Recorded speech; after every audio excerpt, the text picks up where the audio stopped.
Welcome you all on the behalf of Team India First to our discussion of the day, the maritime history of India. India First, as you know, is a public discussion forum. It was floated around 3 years back, and it was floated because lots of us thought that the public discussion in JNU is going downhill. It is going to a path of anarchism, which we have seen in the last few weeks. So India First was, as a forum, was aimed at reviving the JNU legacy of debate and discussion for which it is known for. And being at JNU, we all know that history is a very hot topic for the JNU students. They always discuss past and present and the future as well, maybe.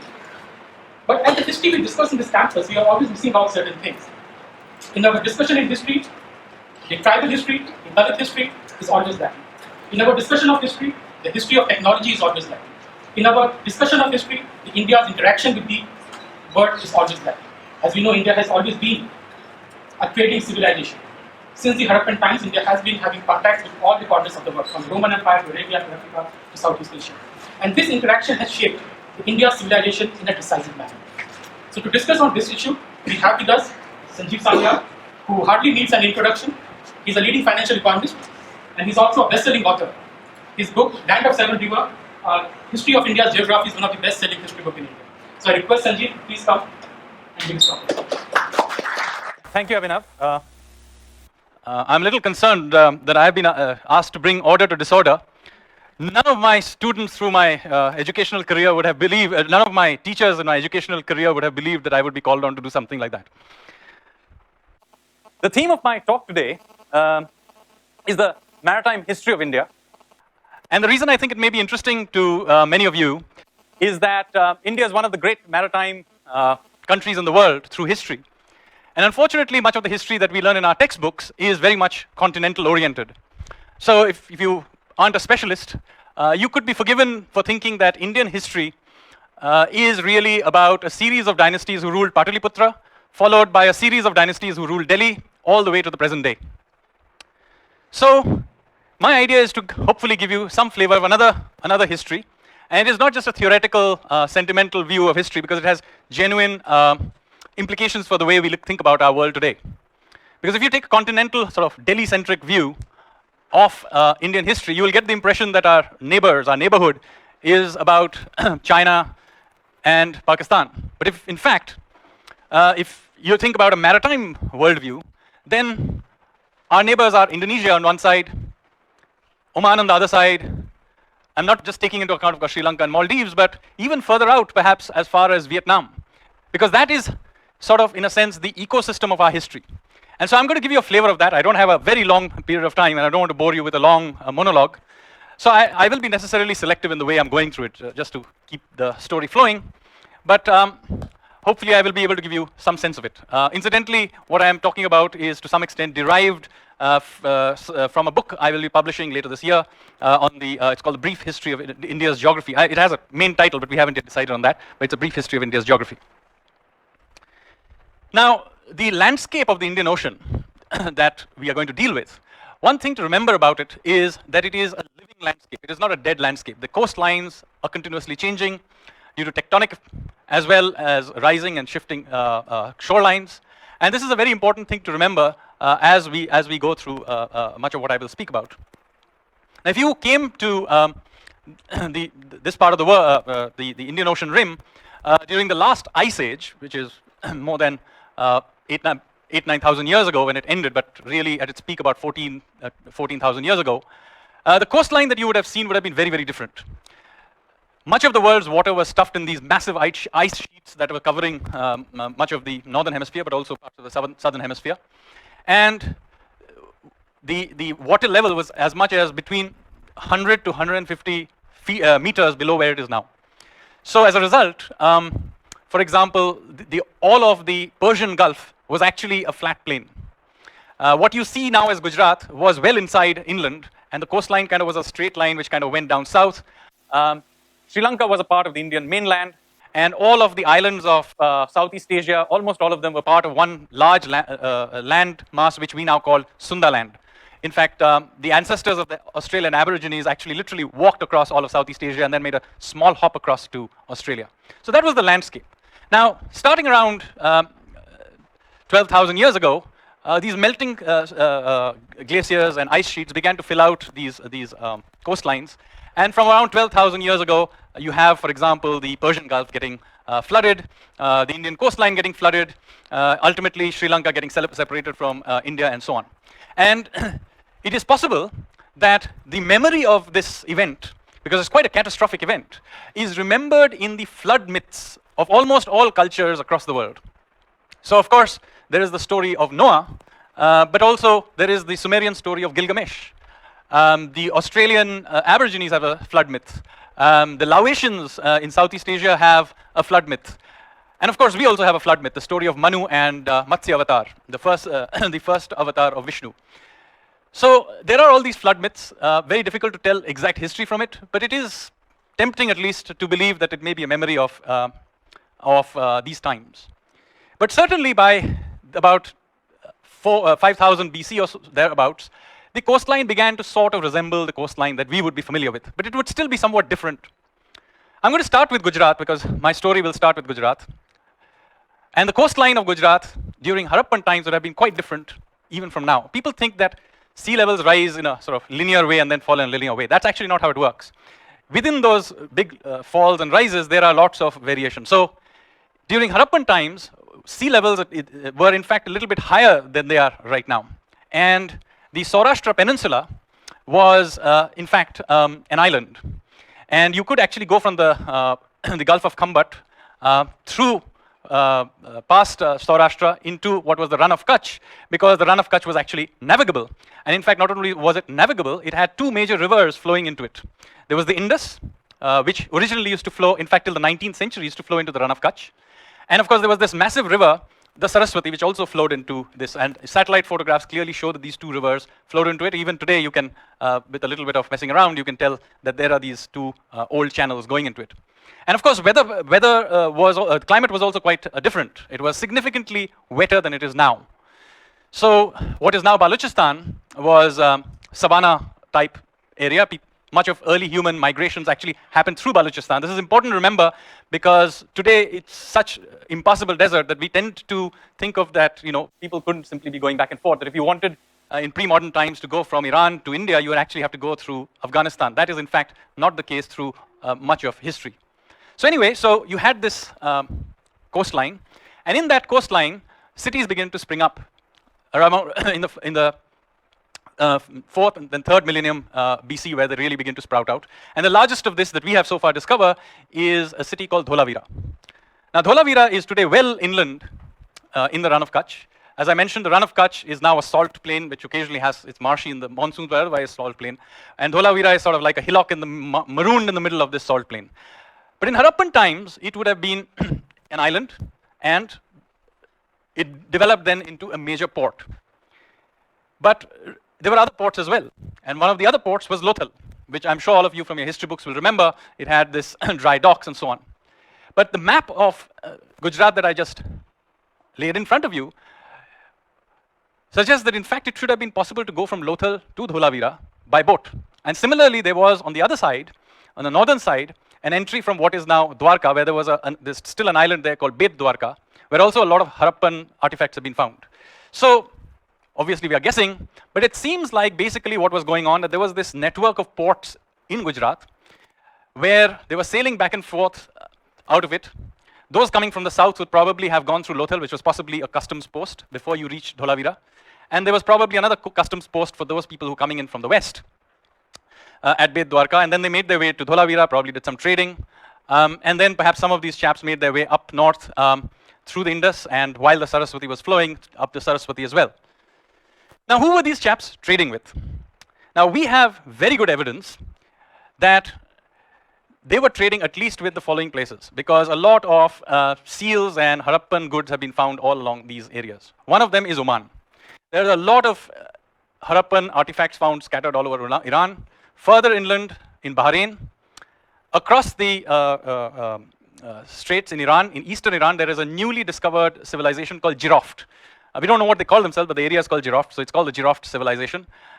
It's quite possible that, given where their location is, it's really far to the east of Iran, and it's very, very close to several Harappan sites that have been found in Balochistan, that they may have been culturally some links, but not only cultural links, but they may even have been probably the same people who were passing back and forth across what I would call as the Indo-Iranian continuum.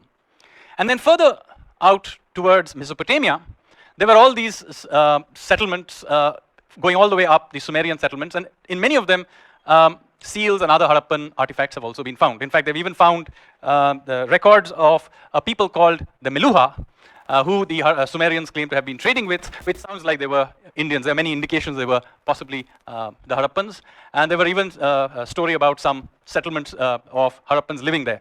So the business of Indians living in the Middle East is not a new thing. We have been going to the Middle East for a long, long time and settling there. So that is kind of how things were, happily trundling along till something really bad happened. Around about 2000 BC, and there's plenty of evidence of this, around about 2000 BC, there was a major climatic change worldwide. And this is clearly shown not just in pollen records and other scientific things, it actually shows through even in Akkadian records where they have told us that these really bad droughts were happening. And roughly at this time, the Saraswati River, which incidentally at this point had already whittled down quite a lot, simply disappears. And a large number of the settlements in and around that area simply begin to be abandoned. Incidentally, the old kingdom of Egypt also collapses at about this time, and we suddenly see a dramatic drop in the number of Harappan artifacts that show up in all these areas. Clearly, the trade systems in this were breaking down. Now, just as an aside, we have never found any Middle Eastern artifacts or even Central Asian artifacts in any Harappan site. So this is very mysterious because although the Harappans were clearly exporting stuff, including people, it's entirely unclear what on earth they were importing. Anyway, with the collapse of these Harappan cities, we have clear signs that there was migration southward towards the Narmada. There was also a migration out towards the Gangetic Plains. Many of these sites show a great amount of cultural continuity into what is called the later Harappan, and then it fuses later through to the Gangetic civilizations. But I'm not going to go into that because my interest is maritime. Now what happens, and this is where it gets more interesting because you will be probably quite familiar with much of what I've just talked about. Now what happens is that suddenly central and southern India come alive. Now, till this point, for some reason, to the evidence that we have, southern India doesn't really go through a Bronze Age. Now, Harappans and all these civilizations that I mentioned were all Bronze Age civilizations, and for some reason, there wasn't much of a Bronze Age in southern India. And you suddenly have, at about the time that the Harappan civilizations are falling apart, the Iron Age suddenly appears in southern India. They simply skip the Bronze Age and go into the Iron Age. And this is very fascinating because the old idea was that these iron implements and other Iron Age essentially came to India along with these so-called Aryans coming thundering down from Central Asia. And it turns out that the earliest place where iron was actually found and used systematically is not even in northern India, but in and around what is now Hyderabad. In fact, just a year ago, some of the oldest iron implements anywhere in the world have been found, in fact, inside Hyderabad University campus. And so that was basically what is happening. But meanwhile, a little further to the east, you have an absolute explosion of maritime activity that begins to now happen in what is now Odisha and West Bengal. The zone from the westernmost outlet of the Ganga, which is the one that we now call Hooghly, all down the coast towards towards Chilka Lake. That coastline now just bursts out with activity. In fact, very, very recently, like literally a few weeks back, a major new site, which is about 1500 years old, has been found just outside of Bhubaneswar, a small town that has been found, but there are many, many smaller ports all along the coast. And the Odia now begin to do these major voyages. Firstly, they begin to go slowly along the coast. So some of these Odia sailors and merchants make their way slowly down the coast. And certainly by about the 5th, 6th century BC, they begin to turn up in Sri Lanka.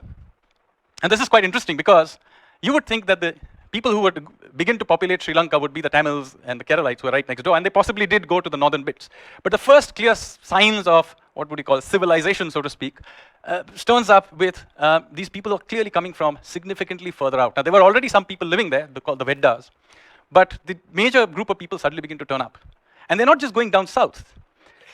They're also going down the other way, along the coast towards Southeast Asia, to a place where the Isthmus of Kra. This is basically the thin strip of land from which Malaysia hangs off. It's now in Thailand.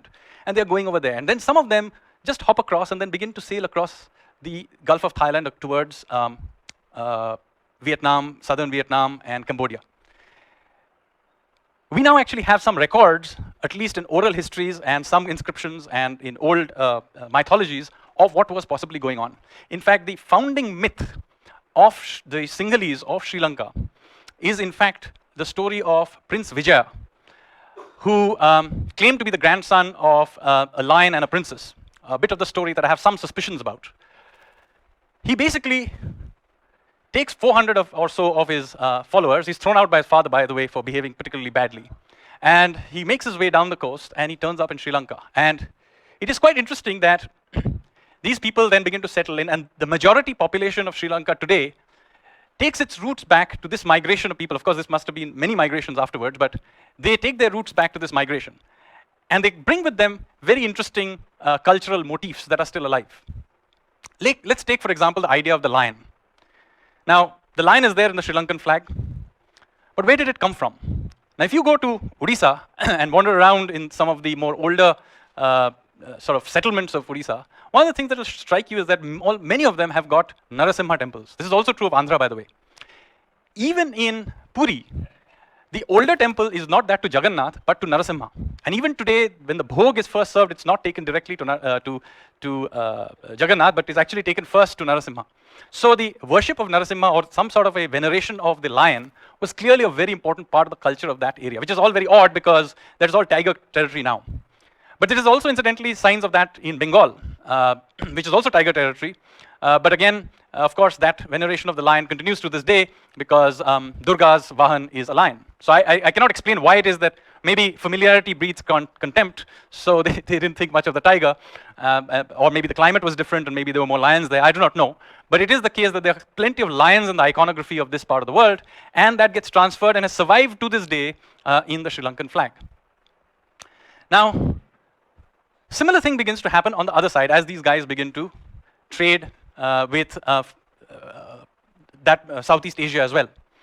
And it is quite fascinating the name they begin to give this, and I'll come back to this.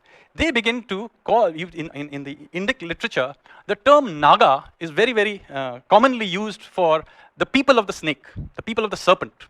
And it seems to be systematically used for people with oriental features. Why? Because, as you will see, it is a very important part of the iconography of Southeast Asia. And what is the stories that are remembered from this time that tell us about this? So there is a story which is very common in the inscriptions of Cambodia, Vietnam, and so on, where much later the Angkor and Cham empires rose. But the story goes somewhat like this, that there was an Indian Brahmin called Kaundinya who was sailing past the coast of what is now southern Vietnam and southern Cambodia, in the Mekong area. And he was attacked. He was in the ship. He was sailing past with this bunch of traders, and he was attacked by these pirates. And he, being a heroic chap, he fought off the pirates and drove them away. Unfortunately, what happened is that the ship was leaking as a result of this, and he and his crew had to take it onto the shore in order to try and repair it. So when they were doing this, the local tribe, which were the Snake clan, decided that they would attack them. So evidently they were surrounded, and yet again Kaundinya, being a brave lad, took out his sword and was defending himself when the princess of the Snake clan saw him and fell in love. Her name, there are many names according to different traditions, but one of the names that is often used is Soma. So Soma, the moon-faced one, saw him and fell in love and proposed marriage to him. And so Kaundinya, I suppose he didn't have too much of a choice, but he married her and started a dynasty, which led ultimately to the foundation of these great, much later, to the great Angkor and the Khmer civilization, and of course the Cham civilization in southern Vietnam. What is fascinating about it also is that most of these lineages were matrilineal, not matriarchal, matrilineal, i.e. they trace their lineage through the female line, which is also reasonable because after all, Kaundinya's rise to claim to royalty was through his wife. And it's quite interesting, this kind of continues to be remembered for the next 1,000 years plus, because you can clearly see that many of the kings come to power, both in the Khmer and in the Chams, through the female line. So this remains embedded. And this story then becomes the key myth on which much of Southeast Asian culture is built. It is matrilineal, but also the iconography of the snake. So, and you see that everywhere. So in northern Malaysia, you have a major site called in the Bujang Valley, in a place what was the kingdom of Kadaram. Now, think about this, it's called Bujang Valley. Bujang means snake, Snake Valley. And this term comes up everywhere. Later on, much later, when the Cholas would create ports to trade with Southeast Asia, what would their port be called? It would be called Nagapatnam. So it's very important, the iconography of the snake and the importance of it, which I will show you. Now, somewhere down the line, the Odia discovered that this business of sailing along the coast was just too cumbersome. And I suppose somebody who went down, and that it was much easier to, in fact, rather than try and go along the coast to Southeast Asia, it would be much easier to actually sail down south using the winter monsoon to Sri Lanka, and then use the currents that are equatorial currents to go across to Sumatra and Java and so on. So now what happens, it's quite an interesting change in the orientation of Indian trade with Southeast Asia. Earlier it was through Thailand, the Isthmus of Kra to Vietnam. Now it suddenly reorients going south to Sri Lanka and then swinging across using the current to Java, to Bali, to Sumatra and so on. And there also you see this explosion of Indic culture happen at this time. Now what is interesting is while it is all very obvious if you go to Bali or Java, etc., the enormous amount of Indians' influence clearly shows you how much cultural flow was going back and forth. But very often in India, we tend to assume that this was due to much later Tamil influence. That is not the case. The real great pioneers of the Eastern Indian Ocean are really the Odia. And it shows through in many other things. The slang word to this day used for Indians in much of Southeast Asia is the word klinga. Of course, now it has a slightly derogatory meaning, but the word klinga or kalinga, obviously derived from Kalinga, is the slang word used or the word used for Indians. The word for west in all Malay languages is Bharat. So you can see that there is clearly memory on the Indonesian side. Why? They have even named their country after India. So there's clear memory on the Southeast Asian side. Now what is the memory that we have on our side of that period? And interestingly, it actually lives very much in many ways, which till very recently, even though it was right in front of our eyes, we didn't fully appreciate. Now one of the biggest festivals of Odisha is Kartik Purnima.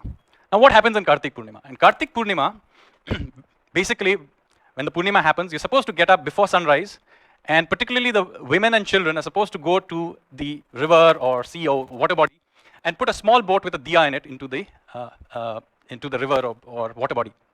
Now what is the significance of this?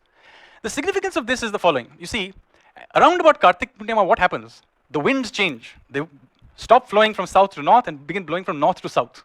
So what is going on? So basically, this is the point at which the Odia sailors used to go off on their voyage. So that was basically what are they doing? The family is saying goodbye to the sailors and the merchants as they're setting sail. And about at the same time in Cuttack, even today, there is a fair called Bali Yatra, which literally means the journey to Bali. Just think about this. This is real civilizational memory right in front of our face.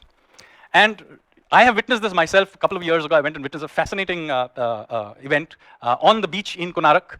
They in fact do these plays, and there's a story of Tapoi. Those of you who Odia may know this story. But it's a story about a young girl who is left behind with her sisters-in-law when her brothers and father go on this long voyage, and how her sisters-in-law mistreat her, and then she prays to goddess Manasha, and the brothers come back just in time before really bad things happen to her and rescue her. Anyway, it's a folk tale, but it's quite clear that this linkage with foreign travel, with maritime trade, is very alive in day-to-day cultural motifs. And it is also shown in Konarak Temple. By the way, one of the big panels in Konarak Temple is fascinating. There is a giraffe being handed over to the king. So clearly, they were not just trading in Southeast Asia. They were also at some point clearly beginning to trade in the Western Indian Ocean as well. Of course, this Konarak Temple is from much later times that I'm talking about. But nonetheless, I just want to point out that this is not only happening in the Eastern Indian Ocean. You have similar stuff going on in the Western Indian Ocean as Indians begin to trade with the Roman Empire as well. And the roots of this Roman Empire and what was going on has been left to us in a manual called the Periplus of the Erythraean Sea. Now this is a manual that is fascinating. It's a Greek-Egyptian manual, and it clearly tells us the routes that were taken by merchants coming from the Roman Empire to trade with India. So where did this start off? So there were two starting paths. You could start off either in Alexandria, or you could start off in Tyre or Sidon. If you started off in Alexandria, you could go down the Nile a little bit, and then there was actually a canal which connected the Nile across from what is now Cairo across to the somewhere near where the Suez is. So the Suez Canal you see today is not the first version of the Suez Canal. Even thousands of years ago, there was a canal. The problem was, of course, it's a sandy area, so every time it was a real problem keeping it clean, but there were several attempts to keep it going. There was another route. You could go further up, down the thing to the first cataract, and then also there was another path to a place called Berenike. You had to cross by camel from the Nile to the coast. That was another route.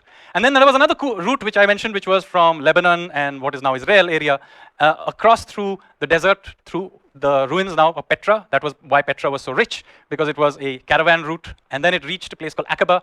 Anyway, whichever way you came, you ended up in the Red Sea. And then you basically made your way down the Red Sea, trading on either side of it's a thin, narrow sea, so you traded your way down it. Incidentally, the word Erythraean Sea in Greek, Erythraean literally means red, and that's what it really means. Anyway, having made that, they then came up to Yemen, and from Yemen they made a short hop across to a small island called Socotra. Now, why is it called Socotra? Its origins are incidentally Dvipa Sukhadhara, the island of bliss. And it was full of Indians and Arabs, and it was a major trading point. There are even today all kinds of graffiti left behind by Indian sailors in some of the caves there. And from there, you had a choice. Now, the old route was then to go north to Yemen, along the Baloch coast, and then you went across to Gujarat and so on, and then made your way down south. Now, somewhere in the 1st century AD, some smart guy called Hippolus discovered that you didn't have to do this rather circuitous route. You could use, again, the monsoon winds and sail right across to Kerala. And very quickly, a major port appeared in Kerala called Mucheri or Muziris, which is just a little north of modern-day Cochin. It's in and around Cranganore, in a village actually called Pattanam. They have found a lot of archaeological stuff from that period. So this was suddenly, by certainly the early Roman period, or even before the empire when it was still a republic, major trading routes were being set up. This was the period after the destruction of the great temple of the Jews. A significant Jewish population also came and began to settle along this coast, and so on. So what were these guys trading with each other? Now, the Periplus tells us that the Indians were exporting, among other things, cotton, which was very, very highly prized, especially from the Gujarat area, cotton, iron and steel goods, because as I mentioned, while iron was an Indian invention, even in much later times, Indian metallurgy was considered of very high quality. So there was all kinds of steel and iron products. And if you were coming from Mucheri area, they were trading spices. Black pepper was particularly important, but also large numbers of spices that were brought in from Southeast Asia and were then made its way to Mucheri, and then the Indians so these Indonesian spices, they made it to the Indians, which were then passed on to the Romans, and so on and so forth. So this was what the Indians were exporting. So what were the Indians importing? Now, among other things, Indians were importing Italian wines. And very importantly, it turns out they were importing women for the royal harems. So this leads us to one of the most important conclusions that we can draw from learning ancient maritime history, which is that even in ancient times, age 3 parties used to involve foreign liquor and foreign escorts. Now this period saw such a lot of trade that it caused a major problem, which was this, that although the Indians were importing lots of women and wine, they were still running a very large current account surplus. Now how do you in an ancient world pay for a current account surplus? You pay for it essentially in gold. And the Romans were handing out so many millions of gold coins that it became a real problem, because if you're pushing out a lot of gold to some other country, then you don't have enough gold in your own country to print coins. And the Roman Empire, by the 2nd century AD, had a serious crisis. And you have in the Senate, people like Pliny and others, really arguing, they have a real problem. Don't have enough gold to print our own coins. Need to do something about these Indian chaps. So Emperor Vespasian decided that he was going to introduce some sort of a ban on trade with India, and he tried very hard initially. The problem was, of course, both the Indians and the Jews very quickly figured out various smuggling routes, and that whole thing failed. So after a while, they opened up trade again. But the Romans now decided that the way they were going to deal with this was to reduce the amount of gold in their coins. So they began to debase their currencies. Now, What did the Indians do in response? The Indians kept accepting these coins. So when you go to archaeological sites across India, along the coast, you have lots of coins, and depending on which period you go to, the amount of gold keeps diminishing. Of course, it goes up and down depending on the time, but by and large, the amount of the gold content keeps declining. Now, look at how this exactly looks like how the world is today. The Chinese keep running a surplus, the Americans keep running a deficit. How do the Americans pay for it? Is by printing dollars. We keep complaining that this is going to lead to bad things, but the Chinese keep accepting them and the Americans keep printing them. In fact, they can't print enough because they're not printing enough because the dollar is still appreciating. So this, unfortunately, is the way the world works. This was true of Roman times, it's true today. So this is another discussion, but one of the reasons I keep saying that equilibrium as a basis for economics is complete bunkum. There's never been equilibrium and never will be. Anyway, all this good stuff was going on. Then, around about the 6th, 7th century, the balance of power began to shift. And of course, it culminates suddenly. Of course, it starts out initially with the Arabs becoming more involved. But of course, with the sudden rise of Islam, the Arabs become very, very powerful. And so the entire western part of the Indian Ocean suddenly comes in the control of the Islamic Caliphate.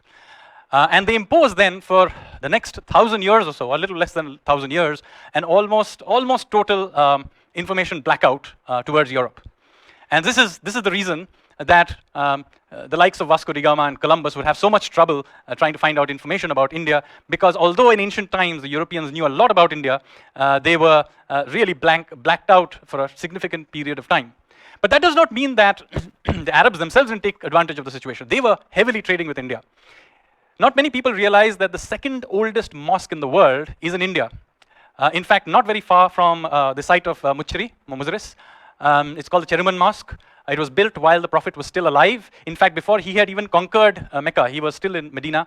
And very likely the people, the merchants who built it may have personally known the Prophet. So it's quite amazing that India actually has one of the oldest mosques in the world, and the second oldest mosque in the world. It is also, as I said, has the oldest continuous Jewish community world, which are also from roughly the same area. It also has one of the oldest Christian population in the world, which is also incidentally in and around the Muziris area. There's some controversy over whether or not St. Thomas actually came to India or not, but it is fair to say that early Christians did come to India and settle in India very, very early on. Much of their liturgy was written in Syriac, which is very similar to Aramaic, which is the language which Jesus himself would have used. So this community, and I'm telling you, this is just one small, couple of districts in Kerala. Similar stories can be told all the way along the coast up north. I mean, various communities at various points in time came. Of course, the other famous community that would come and settle here would be the Zoroastrians or Parsis, and so on. So this is why, because there was such a lot of trade going back and forth, these ancient communities had a footprint in India, and when many of these communities got wiped out in their homelands, India somehow managed to carry on a memory of it. And with the destruction of the Syrian Christian community just in the last 2 or 3 years in Syria, it is fair now to say that the Syrian Christian community in India is now officially the oldest continuous Christian community in the world. So that's quite an amazing history to have. Now, meanwhile, a lot of trade was happening on the eastern side as well. Now, very often, the ideas that Indians have is that the influence of India always goes out towards Southeast Asia. That is not the case. It was not as if the Southeast Asians were sitting around saying, the Indians have arrived, let's take some gyan from them, and not at all. They were doing their own thing too. So the Indonesians, for example, in the 8th, 9th, 10th centuries, began to do their own explorations. And in fact, the first human beings to colonize Madagascar, just off the coast of Africa, were actually Indonesians. It's quite surprising because Madagascar is actually right next to the origin of the human species. But somehow the Africans did not colonize Southeast Asia. It was the Indonesians who did so. But they were also interacting with India, and there was lots of give and take. Nalanda University, of which we are all very, very proud, was partly funded by the Sumatran kings, the Srivijaya kings of Sumatra. So foreign-funded universities is not a new thing in India. But even some of the most famous kings of India may in fact have been of Southeast Asian origin. And of course, there's huge influence in the Northeast, which I'm not even getting into because that's not a maritime influence. But and it can be a subject of another session. But even in southern India, one of the greatest kings of India was a guy called the Pallava king called Nandi Varman II. Now, the story of Nandi Varman II is quite fascinating because Nandi Varman II has left us his story on the panels of the Vaikunth Peruman temple in Kanchi, where it says that somewhere in the beginning of the 8th century, the king of the Pallavas died out. And there was real panic because he died early and didn't have children, and the Chalukyas were going to turn up and take over the place. There was basically chaos. So a grand assembly was called of all the chieftains and scholars, etc. And they decided that they were going to go and hunt for another line of the Pallavas that had many, many years ago gone off to a distant land. So there was a king, there was a younger brother of a Pallava king a century earlier who had gone off to a foreign land, married the local princess, and had become the king. And his lineage evidently was still alive somewhere. So very hurriedly, a group of learned Brahmins were put together, and they were put on a boat from Mahabalipuram and were sent off to some place to get this king. And they turned up at this court of this king, and they asked for one of his sons. He had 4 sons, this descendant of the Bhima. And the first 3 refused to come. But the youngest one, who was only 12 years at that time, agreed. And that young boy then got in and made his way back to Kanchi, and he was anointed as Nandi Varman II, and he became a great king. And many of the temples of the Pallava period are from because of Nandi Varman's contribution. Now, who was this Nandi Varman, and where did he come from? Now, if you go to this temple and you wander around, you'll find something very odd about all the faces that are there carved on the walls. A very significant proportion of them are clearly Oriental. There are even Chinese faces there. Yes. Vaikunth Perumal Temple. Vaikuntha Perumal Temple in Kanchi. Now, my guess, and he doesn't mention it, but there are many signs that the Pallavas prided themselves of having their female lineage of that of the Nagas. In fact, it's there in some of their inscriptions. So while we do not know where the Pallavas themselves came from, the fact that they had this great pride in this female Naga lineage suggests that they had at least from the female side, a Southeast Asian origin. And this is interesting because, of course, the Pallavas have enormous influence on Southeast Asia. Their scripts of many countries even today are derived from Pallava script, like Thai and so on. So clearly they had a lot of influence. And there is in fact even an inscription of Nandi Varman II in Malaysia, and it's very interesting where it is. It's in the Bujang Valley, the Valley of the Snakes. So my guess is that he was possibly from Cambodia, Malaysia area, and he came in the 8th century and took over this kingdom. And it's quite amazing that today, we would not imagine that one of the great kings of southern India was actually from that part of the world. Now, history, of course, kept going, and then a somewhat better known episode happens, which is the rise of the Chola Empire and the great raids that the Cholas did in Southeast Asia in the 11th century.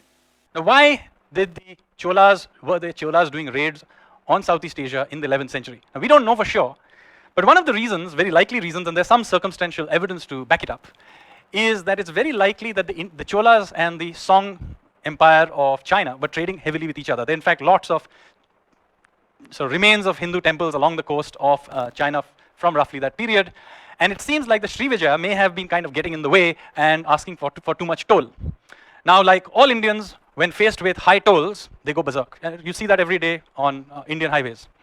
So, not surprisingly, they got up and said, we must do something. So they got all their friends together at Nagapatnam, sailed across and beat those chaps up. And it clearly says at Kadaram, there was the king of Kadaram was defeated, his elephant and all his various treasures were taken away and they were brought back. But this does not seem to have caused too much problems, because a little bit later, the Cholas seem to have built a fairly strong alliance with the Srivijaya and the kingdoms of that area. And this is an interesting thing that is going on here in the context of understanding the geopolitics of that area. You see, the way we think about the history of Sri Lanka and the southern tip of India is that there was a Sinhalese-Tamil conflict. Now, we tend to be colored in this because of much more recent episodes of separatist movement in northern Sri Lanka. What actually was happening for almost all of history, except this recent episode, was in fact the Pandyas of Madurai and the Sinhalese of Sri Lanka were in a pact against the Cholas who were from the further up the Kaveri basin. And the Cholas seem to have had allies who were in Southeast Asia. So basically, this was the geopolitics of the time. The Pandya-Sinhalese alliance against the Chola Southeast Asian alliance. And you can see that it goes back and forth quite a lot. But it's quite fascinating that the geopolitics of that area was driven by these very complex alliances. Now, the question is, what was the basis? What are the structure, the economic structures that were allowing all this trade to go back and forth? Now, you may get the impression that it was all heroic traders and merchants who were putting their money on life on line and were trading with making these great voyages. But in fact, it was a lot more sophisticated than that. Many of these voyages actually happened not by individuals going back and forth, but through corporatized guilds. They're almost like companies. And many of them were caste-based companies. Most of them were in fact not caste-based companies. Some of them had names like the 500 and so on. And so they were almost like corporates and the multinational corporates. And many of them lasted hundreds of years who were doing this trade going back and forth. Some of them hired mercenaries to back up their and protect their trade routes, and they were very, very powerful. And there were several of them in southern India. And what is even more fascinating is that much of the financing of this was done by the temples. Now, the general impression is that the temples were rich because the rajas were all handing over large amounts of money to the king, these temples, but that may have been the seed money. But one of the reasons many of these temples had such a lot of gold was that, in fact, they functioned as banks. And we have copper plate, lots of copper plate remains of contracts between the guilds. So there were merchant guilds, there were artisan guilds, and they had contracts. Then there were contracts between the merchant guilds and the financiers, which were the temples. And that was kind of the structure on which much of this was going on. But then, around about the, starting with the 11th century, but really taking off in the 12th, 13th century really, this whole structure suddenly came undone. In India, of course, there was the Turkish conquest. And that completely threw the whole, it was not just political control, but one of the things that seems to have happened was that the destruction of the temples really messed up the financing of this whole network. So I have for many, many years wondered why, after the Turkish conquest, there is a dramatic decline of Indian, particularly Hindu merchants who are sailing back and forth. The historical explanation is, oh, it was because of caste restrictions and, these Brahmins are bad chaps, didn't allow anybody to cross the seas and all that. But that, of course, makes no sense. For the simplest reason that the upper caste were some of the biggest beneficiaries of this trade. They were the merchant class, of course, but the ruling classes, the Kshatriya classes at various points in time benefited from the revenues. But the biggest beneficiaries, of course, were the Brahmins themselves, because they were enormously highly regarded in Southeast Asian courts, and many of them sailed across. I mentioned, in fact, one of the pioneers, Kaundinya, was himself a Brahmin. So there was no real reason for them to perhaps suddenly stop. And I think a large part of this perhaps had to do a collapse in the network of financing that was holding this whole thing up, together. There is also a similar collapse just a few years later in the Middle East. And this happens, interestingly, just like when the Turks were invading India and conquering it. At about the same time, Islam itself was an enormous crisis. Because just 20, 25 years after Mahmud Ghori came into India, you had the Mongols who were sacking large parts of Iran and then ultimately sacked Baghdad and so on. So that whole network, the whole setup, suddenly just was in complete crisis. And it was just about recovering from this a century later when suddenly very large ships turned up. This is in the early 1400s, led by a eunuch Chinese general called Zheng He.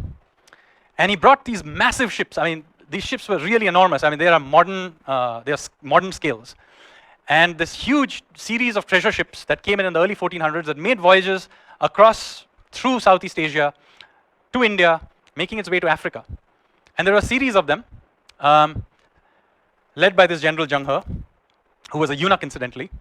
And it was not, incidentally, a voyage of discovery, because many of these routes that I was talking about were very well established, as I mentioned earlier. What they were trying to do was really showing who was the boss. And so these Chinese came to this part of the world, and they were going around, essentially, one by sheer scale, overawing the locals. But very quickly, they began to also meddle with the politics of this area. So they captured one of the claimants to the throne of Sri Lanka and took him back. And then they brought him back and then tried to place him on the throne. They may have changed the Zamorin or Samudrin of in Kerala. They may have of Calicut, or Kozhikode is the correct word, I think, or maybe not the correct pronunciation. Anyway, so they may have interfered there. So they were messing around with the politics of various places using their muscle. But possibly the biggest influence of that, however, was in Southeast Asia and the Islamicization of Southeast Asia, which, as I will show you, was really a Chinese project. Now remember, after the 12th, 13th century, the Hindus of India became much less important in the trading networks outside of India. But the Southeast Asian Hindus, particularly of Java, were very, very active. And in fact, it was really in the 13th, 14th century where you have this massive expansion of the Majapahit Empire based out of Java and basically took over a fair section of what is now Indonesia, even parts of what is Malaysia. And they were the guys who, when Zheng He was making these great voyages, were looking on all of this very, very suspiciously. And in fact, on a couple of occasions, they captured some Chinese envoyers and decapitated them just to send a signal. It didn't go down very well with the Chinese, who then began to encourage a alternative center of power in a place called Malacca, which is in Malaysia, just north of Singapore. They had a king called Parmeshwara, who they encouraged to convert to Islam. They, in fact, Parmeshwara also visited the Chinese emperor, and they gave him a lot of money. And then, as a consequence of with Chinese backing, the kingdom of Malacca became increasingly more powerful, and the Majapahit began to withdraw. And so, over the next 2 centuries, there was a dramatic shift in the religious composition of Southeast Asia. But the Chinese themselves didn't hang around to benefit from this. Because while they may have been very successful with these great voyages with these big ships, as always, what really gets you is not military power, but politics back at home. Now, what happened is that the emperor who was backing Zheng He died. And the next emperor was essentially under the influence of the Confucians lobby in the court. And they were very suspicious of the eunuch lobby, who were mostly, they were particularly in the trading business. So the Confucians essentially came up with the idea that the rest of the world had been engaged with, and nothing of great value had really come back from these great voyages. The rest of the world was clearly too backward to be engaged with, so the great treasure fleet was essentially allowed to rot, and the records of Zheng He's great exploits were actually suppressed. It's only really in the 20th century that we began to rediscover them. And so that was essentially the end of Chinese naval power in the 15th century, which opened up the space for Vasco da Gama, who turned up in the end of the 1400s. Now, much of this is well known, and I'm running out of time, so I'm going to skip through a bit here. As you all know, that Vasco da Gama came to Calicut, and very quickly, within a decade, or a little more than a decade, the Portuguese created a bunch of these, staging points, outposts along the coast all around Southeast Asia. They also established a reputation for extreme cruelty. Now, this is not a time where people got easily scared of cruelty. I mean, these are people who have just gone through the Turks and the Mongols. But even in that context, the Portuguese were thought to be way off the charts. I mean, just to give you an example, Vasco da Gama would routinely, and the other Portuguese, Vasco da Gama himself did this, would take ships taking Muslims for the Hajj across from the Indian coast to Arabia, and they would simply set the ships alight in mid-ocean with all the people on them, just to create terror in the minds of people who were not listening to them. So very, very quickly they began to establish these outposts, and using maritime power and cannons, which they had, they established this network. And for about the first, I would say, 130, 140 years or so, the Portuguese were the great maritime power in the Indian Ocean. Now, this does not mean that they didn't get any resistance at all. They did. There was the Sultans of Gujarat who tried to get the Turks to send in ships to try and fight the Portuguese. There was a great battle just off Diu, in which the Portuguese essentially destroyed the Turkish fleet. But there were other indigenous attempts as well, and one of the most successful of them is almost entirely forgotten today, was actually a warrior queen called Abakka. Now, she and her daughter and granddaughter for almost 80 years resisted the Portuguese from their kingdom and outpost in a place called Ullal, which is very, very close to Mangalore. And this warrior queen, she was a queen, of course. Remember, this coast has a very strong matrilineal and occasionally matriarchal tradition, and she, using coastal ships, she used to essentially trap Portuguese ships, occasionally sinking them, capturing them, on several occasions defeating the Portuguese. The first Queen Abakka was herself captured and killed, but her daughter and then her granddaughter kept up the war. Now, the oral histories of that coastline have lots of stories about Abakka. In fact, there are dance drama and other yakshagana and other performances done with the name of Abakka, but there are almost no histories written about her, certainly not in English. I believe there are some in Tulu, which is the language of that area. But it is quite shocking that we Indians do not remember these stories of resistance. We would much rather actually know a lot more about the European side of the story. Oddly enough, the Europeans themselves do mention occasionally Abakka, but we very rarely talk about it. But so I think one of the things that I want to do through this attempt to at least document some part of our maritime history is to bring out some of these stories. Now, the Portuguese control on the Indian Ocean, however, did not last much into the 1600s, because the Dutch, and many people forget, the Dutch East India Company arrived in the scene, and through the 17th century, they became the dominant power, maritime power in the Indian Ocean. The Dutch East India Company was so powerful that it could essentially dictate terms to everybody else, including the English East India Company, and on several occasions, defeated them, sank their fleets, and did other bad things to them. By the late 1600s, 1700s, they had basically taken over what is now Indonesia. They had taken over Sri Lanka, and they were beginning to eye India, particularly the Kerala coast, which was the source of black pepper.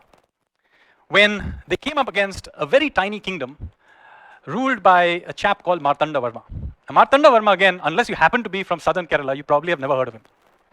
But Martanda Varma decided that he was going to take on these guys, and he trained his soldiers to take on European fighting tactics. And he defeated the Dutch in a major battle in a place called Kolachal, which is very close to Kanyakumari, just north of Kanyakumari.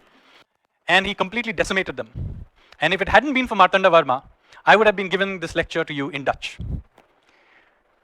Now, following this defeat, he somehow also managed to convince their Dutch commander to switch sides to him. And he then began to train his army using European tactics and European guns. So using this Dutch, Delanoy was his name, and he basically got a very tiny kingdom, but he very quickly then uprooted the Dutch from all along that coastline. And the shock of that was so large that essentially from this point onwards, the Dutch East India Company went into decline and opened up the space for the French and then ultimately the English East India Company. Now I'm going to stop here because A, I think it might be fun to have a conversation, and secondly, my throat is beginning to hurt.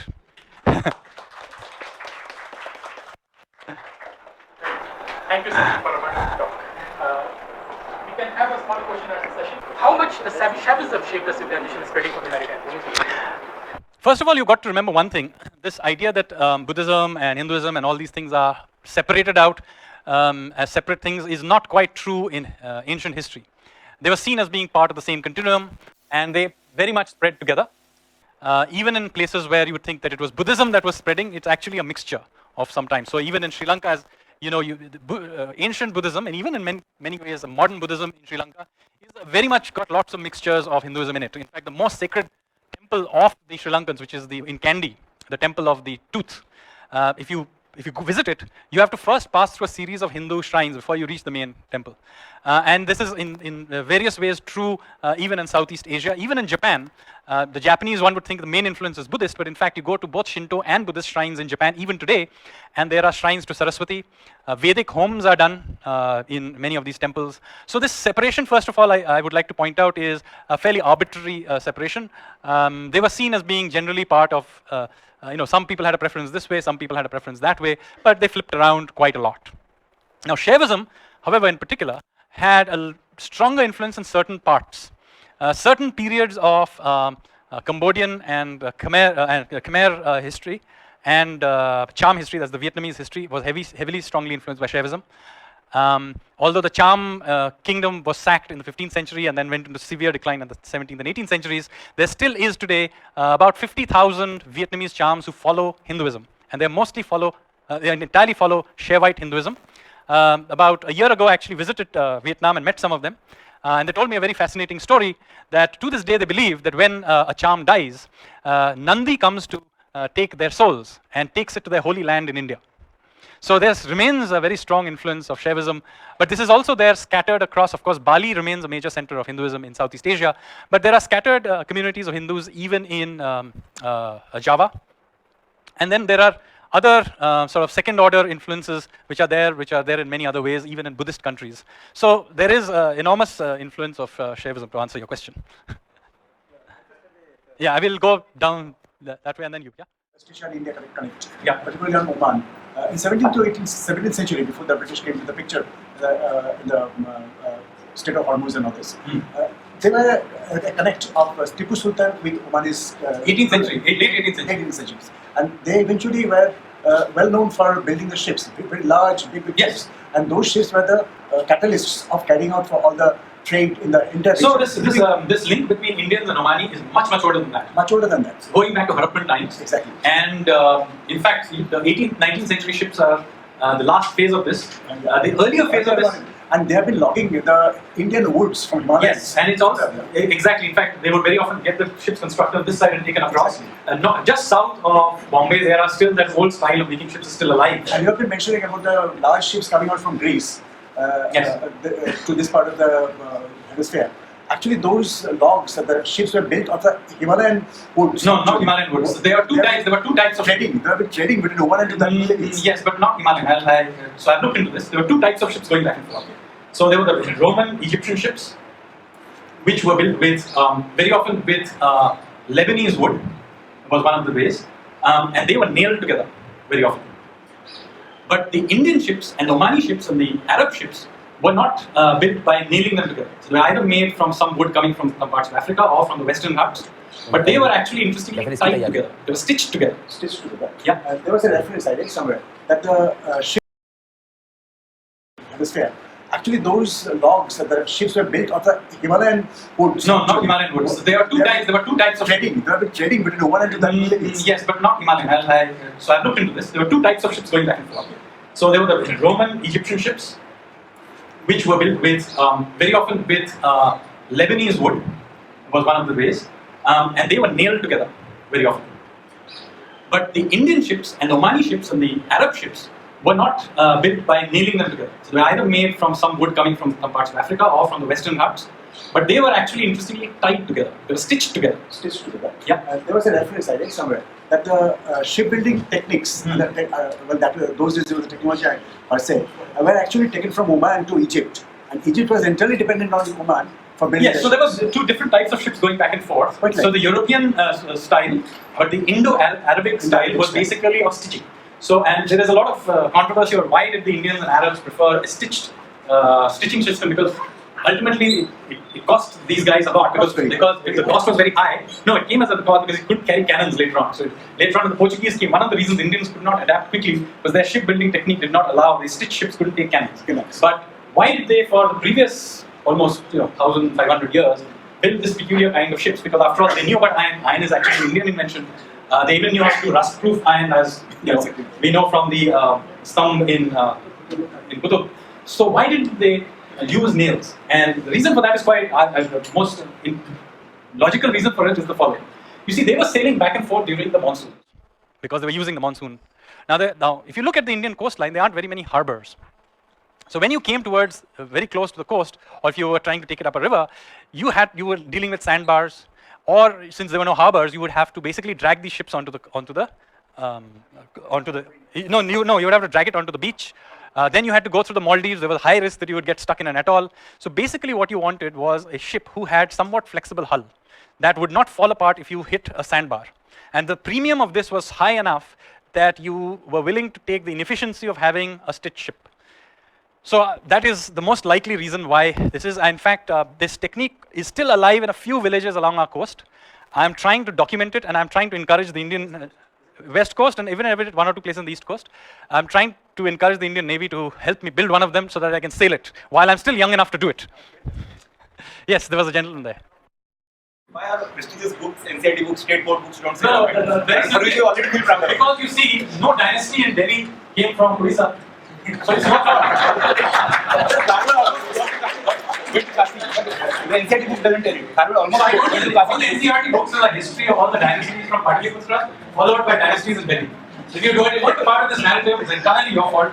I'm just trying to help you along. Ultimately, you've got to do a good job and put one of your guys up there and blessing a hill, not my fault. Sir, MPs are fabulous. But anyway, jokes apart. Even in Odisha, you will be surprised, significant proportion of this history is actually being reconstructed relatively modern times. They have been remembered in oral history, but it's relatively modern times that some of this is being put together. Even these archaeological finds around Lake Chilika, for example, are actually not very old. Just I think few weeks ago, we found a major site just outside Bhubaneswar. You may have read it in the newspapers of a Bronze Age site, which is interesting because there aren't too many Bronze Age sites in this part. So it suggests that there was some Bronze Age, at least in Odisha.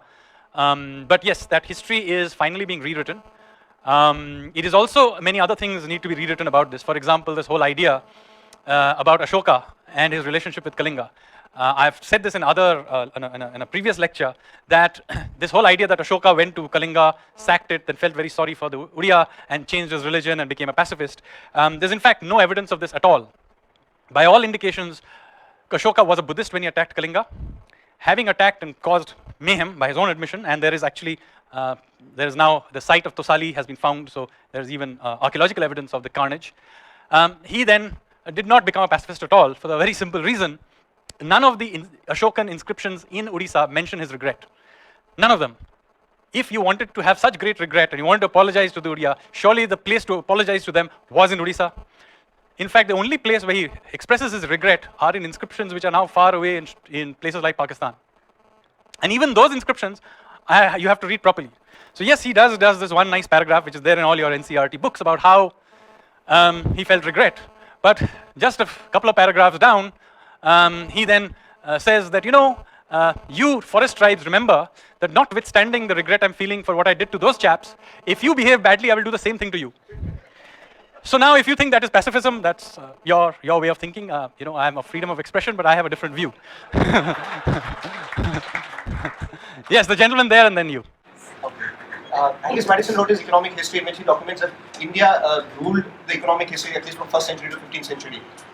Though not much of is said about how the symmetric relations were there. So I'm just guessing, if India had so much of maritime power, how were the economic relations? Were there relations included the gunboat diplomacy and the hard power as well? So and once in a while, yes. I mean, the Cholas clearly. Yeah, and connected one is, so we know of strategic culture from the north. For instance, we talk about Arthashastra and Kautilya.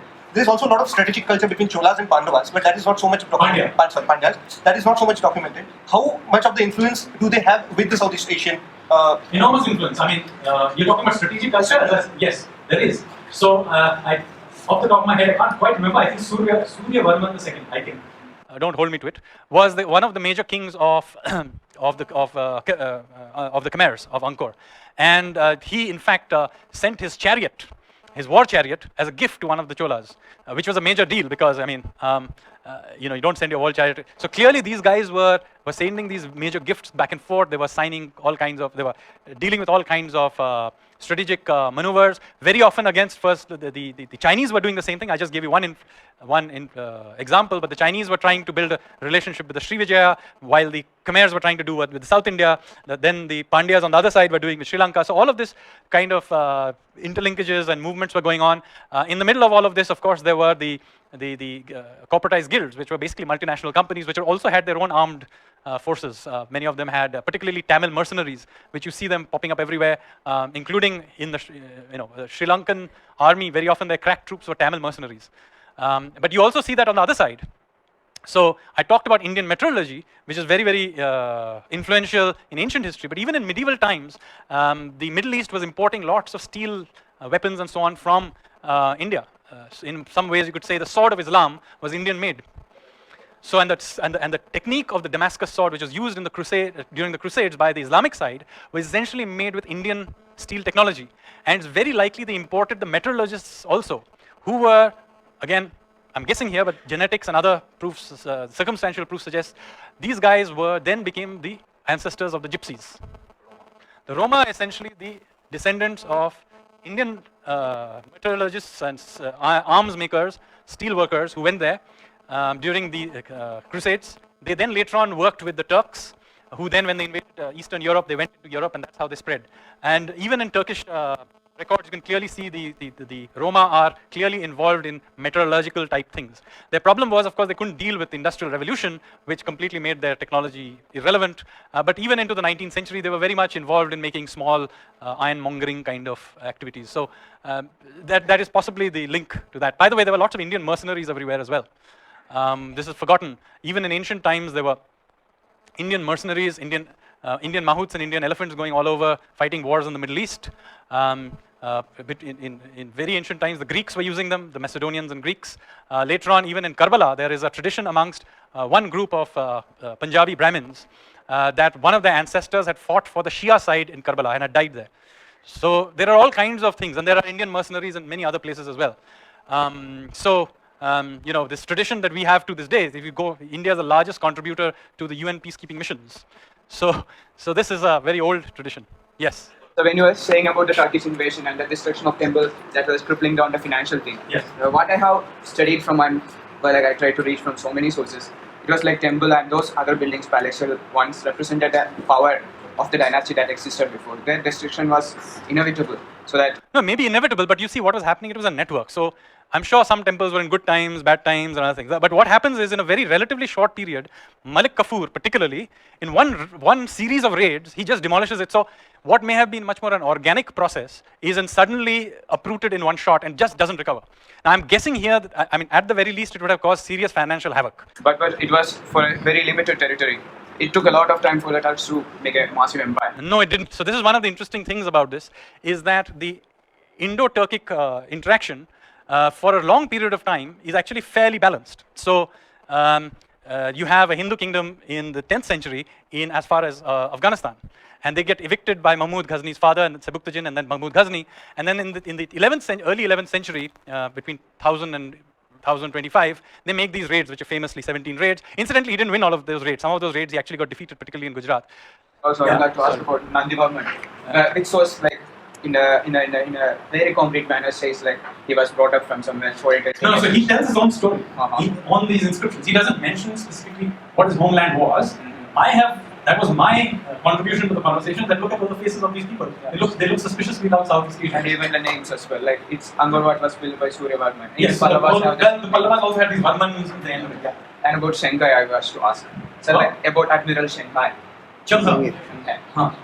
You said like I forgot the name of that chap. Who You have to ask one question, otherwise. So this is my last question. Okay.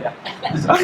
So sir, like one chap who was written like completely about him. He's not even regarded as a historian. His genre is now regarded as pseudo history. And also like No, this is, I think his name is Giles Milton or something. He's written this. He was a marine. Yeah, about 1428, 26 or something like that. Yes.